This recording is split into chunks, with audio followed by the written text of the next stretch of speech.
A lifeline is a valuable tool for any knitting project. Today, I'm demonstrating it on a brioche project, but you can use the same technique on any project.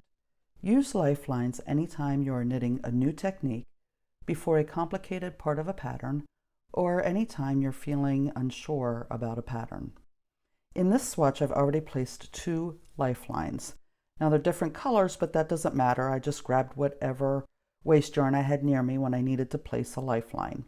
However, I do recommend that you use a contrasting color so that you can see it, a smooth yarn, and one that's no thicker than your working yarn. Thinner is okay. In fact, some people like to use dental floss. I prefer to use yarn because I always have yarn near me. There are multiple ways to insert a lifeline. I'm going to show you 2 of the most popular ways. The first one uses a darning needle, which I've already threaded with a length of yarn. You want it to be at least probably 8 or 10 inches longer than the width of your project so that you don't accidentally pull it out.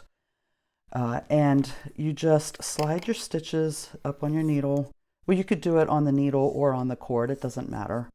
And insert your darning needle into the stitches that are on your knitting needle, being careful that you don't accidentally go in front or behind a stitch. So you always want to be, when you insert a lifeline, look at the front and the back of the work to make sure, for example, that you didn't accidentally do this.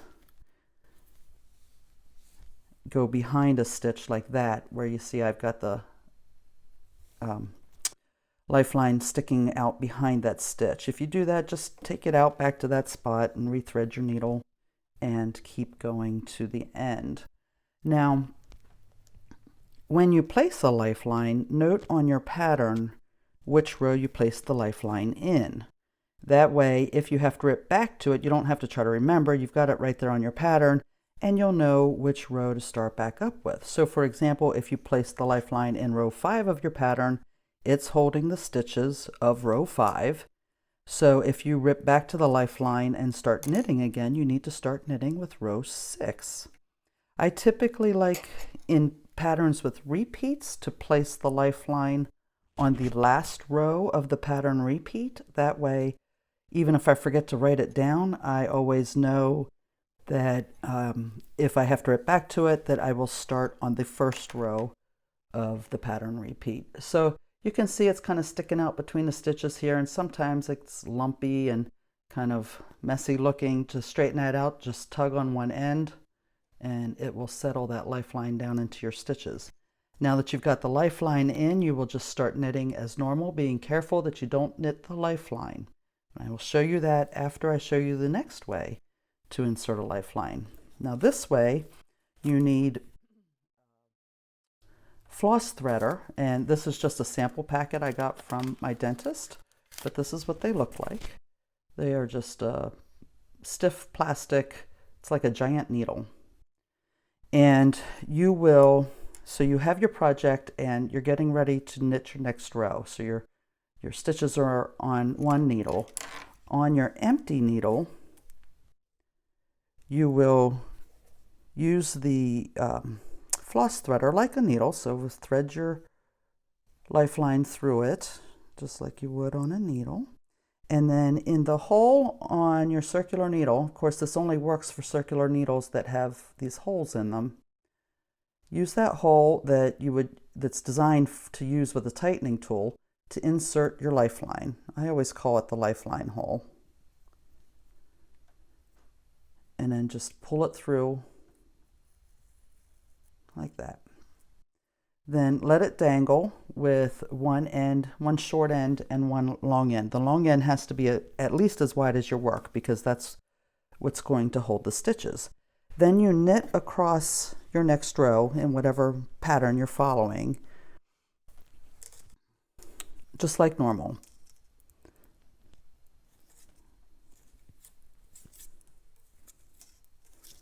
And one of the benefits of doing it this way is that you don't have to worry about accidentally missing any stitches. They are going to all, as long as you've knit them properly, they're all going to get caught on that lifeline. Unlike putting it in with the darning needle, where you could actually accidentally go in front or behind of a stitch, That can't happen with this method. Okay, I got to the end of the row. Whoops, I split a yarn there. Let's do that stitch again. There we go. Now, got the lifeline here. I'm just going to push those stitches down onto the needle, onto the lifeline. Hold the end of the lifeline over here, and then where you have it through the hole on the needle, pull the tail out. And I'm holding the opposite end so I don't accidentally pull the opposite end out. There we go. And then take it out of the hole on your needle. So now I have my lifeline placed in there. You can see it running just below my cord. Now as you knit this next row, as I mentioned earlier, you do have to be careful not to pick up that lifeline in your stitches. So don't worry about the particular stitches I'm doing here. It's the concept I want to get across. And again, if your lifeline is kind of bunched up like that, just a little tug will get it to settle. Oftentimes it'll settle down into the bottom of the stitch, which is fantastic because it's harder to pick up then. So, but you can see it's in there. And I'm going to start knitting. Whoops, almost forgot what pattern I was doing. There we go. Now, what I'm talking about with not wanting to accidentally pick it up is that it is possible to do this, if I can get up in here, to go under that lifeline with your needle and knit it into a stitch. You don't want to do that. You want to make sure that you're always missing it so it's still laying there at the bottom of the stitch, and I've got this needle through the stitches that I'm working. So you just knit across that row like normal, just being careful not to catch that lifeline. Now, I like to use 2 lifelines at a time because oftentimes I have caught myself when I was using one lifeline that I would take it out and move it up, and after I took it out I would notice a mistake. Sometimes mistakes are more obvious when they're further down in your work. So while I might miss a mistake up here near the needle, it becomes more evident when it's down in this section. So I do like to use 2 lifelines at a time. Normally, if I was placing a lifeline here where I did the green one, I would, after carefully looking at my work to make sure there are no mistakes in this section, I would take out the orange one and put it back in where I put that green one. So I would just be using 2 lifelines and kind of leapfrogging them up my work. So this would get the orange one. Then when I knit some more, I would, again, carefully look at my work to make sure there's no mistakes before I take out the lifeline and move the purple one up to the next one, and just keep leapfrogging them that way. Now, when you have to put a lifeline into action, you just take your needles out. If you found a mistake, we're just going to pull out that lifeline that I just placed, and then unravel your work back to the lifeline. You just rip it, rip it, rip it. You know, you're frogging it. You don't have to take your time until you get close to the lifeline, then slow down because you don't want to pull the stitches tight on the lifeline. It just makes it harder to pick up your work. And pull out that last row kind of slow. So now I can tell I'm at the lifeline because I'm pulling that stitch tight when I pull the working yarn. And at this point, you want to make sure to pick up your stitches starting with the end opposite the working yarn. If you're using circular needles, it really doesn't matter, but if you're using single point needles, you have to start at this end so that when you finish picking up your stitches, your working yarn's at your needle tip rather than down at the needle butt.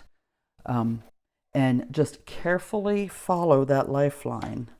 So I'm just going with my needle tip where that lifeline goes. And if you have to kind of move your work around a little bit to see your stitches better, that's okay.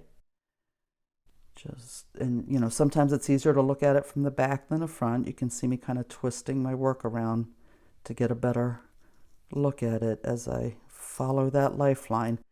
And you know, be careful you don't split your stitches if you're working, especially if you're working with a yarn that kind of has a tendency to split. And sometimes it could be easier to use a needle smaller than the one that you actually are doing for your project to do this. Then you can either knit off of that needle with the right size needle, because the needle that holds your stitches doesn't determine the size of your stitches. It's the needle you're using to knit them with that determines the size of the stitches. That can be helpful. Now, I've got all of them back on the needle. The lifeline's in there. I'm giving a little tug to get it to settle. And now I'm ready to start knitting the next row again. So now that you know how to use lifelines, I hope that it helps you with your knitting in at least making it a little bit less frustrating when you do find a mistake on ripping out your work and fixing it.